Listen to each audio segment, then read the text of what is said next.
Hi guys, it's Damien. I'm back again with another section on how to start your business online, how I've done it, and what I can give you as far as tips and tricks on how to achieve a successful business. Not only starting one, but growing it.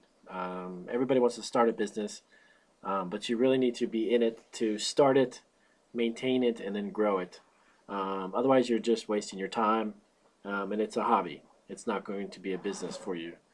By the way, will give you some tips on this video on marketing yourself, getting your product and yourself out there for people to see, to pick up your product, to find your product, places that you can put it, and other places where people can find it.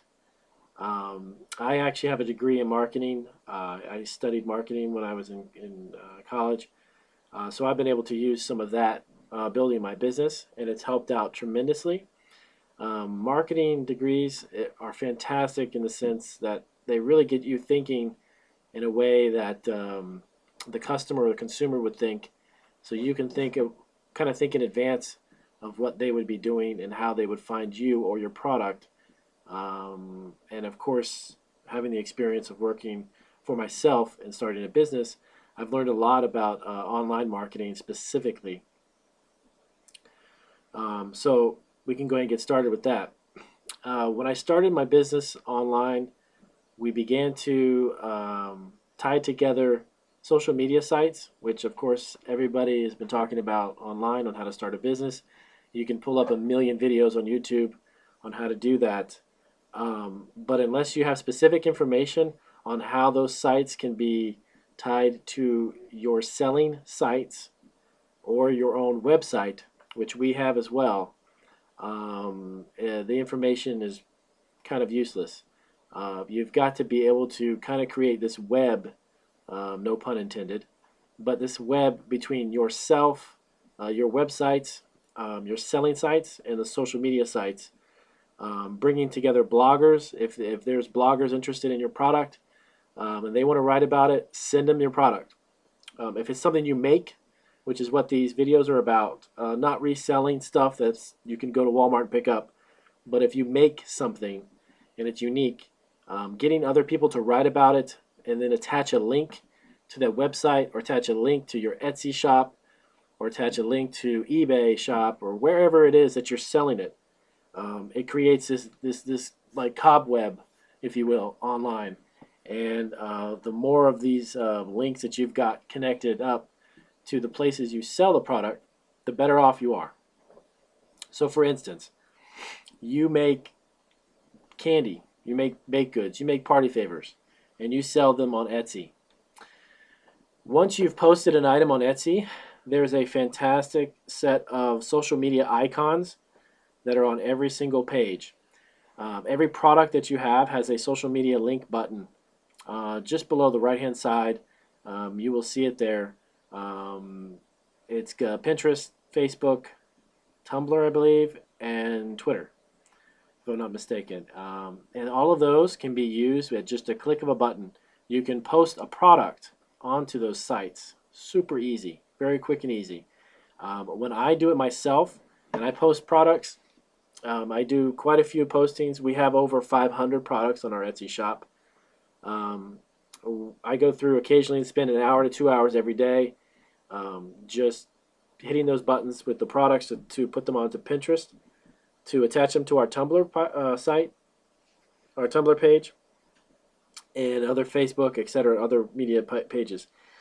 And I do that over and over as much as I possibly can to get them posted to those social media sites, which begins to get people to follow me on those sites. They can click on those links for each product, and it takes them back to Etsy, and you end up selling products. It's a very obviously cheap, inexpensive from a financial standpoint to do that, but it does cost a little bit of time. So if you are willing to give up the time as opposed to the money to market it that way, it does pay dividends. It does pay off. It does take time to build up a reputation on these sites because, of course, selling on those sites is based on the customer feedback that you get. So to build up good customer feedback is priceless. Let me explain something to you. You will not always get positive feedback, and that is to be expected. When I first started doing this, I was wanting to please everybody and have everybody enjoy everything. Unfortunately, that's not how the real world works. That's not how the world online works. But that's okay, because what you can do is every time you get a feedback that is obviously not 100% positive, contact the customer. Ask them what it was about the product or the transaction that was not satisfying. And most of the time, to be honest with you, people are nice about it and they're just honest. If something had gone wrong, maybe the delivery service, if it's UPS, FedEx, or post office, may have damaged the product in transit. You packed it very well and it came out great, but unfortunately, things do happen. So the customer wasn't too excited about what they got in the end. So simply offer a replacement. You can obviously offer a refund, but follow up with the customer, and 99.9% of the time, they're very cool about it. They can either revise the post, revise their response and their feedback, or they'll just leave it the way it is. You send them a new product, and then 2 weeks later, they buy from you again. In many cases, customers are really cool about it, and they're willing to work with you as long as you handle it professionally. And just know that every transaction is a good transaction, even if it has negative feedback. Because if it's an issue about the quality of a product, hey, you know what? Everyone's going to give you their opinion, and it's going to make you better. It's going to make the product better. It's going to make you better as a business person, and of course, handling situations. Chalk it up to experience, and just move forward from there. So anyways, back to what we were talking about with social media. When you use some websites, you use the Facebooks of the world, the Tumblrs, the Pinterest, they are fantastic at drawing more customers to you. If, for instance, you're on Facebook and you've got 500 friends, to be honest with you, you've got 500 potential customers for the product that you make. Facebook now, of course, has features set up where you can have a business Facebook page. And from there, you can actually utilize Facebook as another selling platform to draw more people to buy your products. If you created your own website, which we do, we have our own company site. We use Weebly, Weebly.com, a very, very simple way to create a website. Fantastic ease. We've actually done this 3 or 4 times. We've used GoDaddy and numerous other ones. But Weebly.com is ultra simple. The only time it takes is just the amount of time it takes for your taking your pictures of your product, putting the descriptions up, and all that good stuff. But once you get the hang of it, it's worth its weight in gold. We love the use of Weebly, the ease of it, the shopping cart feature that's built into it. But it also does have the social media website buttons.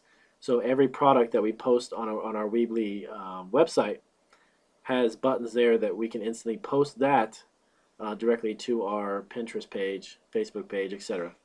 So again, back to what I was saying is, as you create these you utilize these selling platforms, Etsy, eBay, Amazon, Bonanza.com, everybody else whomever you may be selling through, creating these social media links and pulling them all together is going to pay dividends big time when you begin to get traffic from them, and it's costing you nothing financially. From a financial standpoint, it costs nothing to have these pages set up, just the time that you have to invest.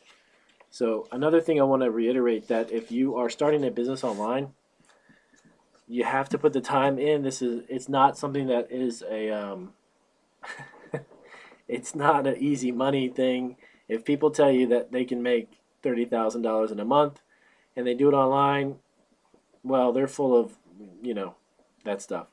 I don't necessarily want to use that word, but that's not how the real world works.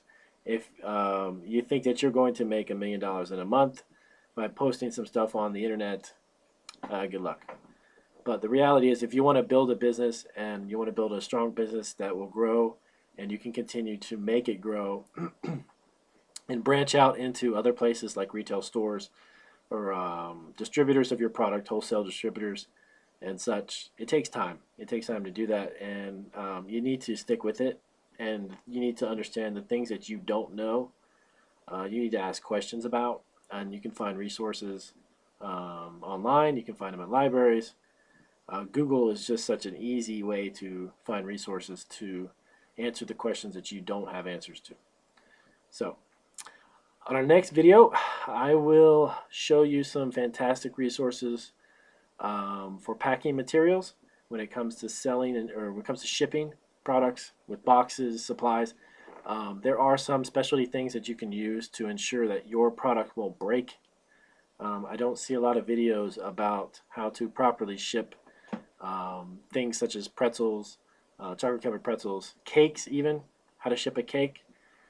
There are tricks and tips on how to do that to ensure that it arrives. We've shipped cakes to about, I think, 7 or 8 countries around the world. So cakes can be transported, cookies can be transported without being broken. We've learned obviously by doing it, and I can give you some tips on how to do it yourself. So until then, bye.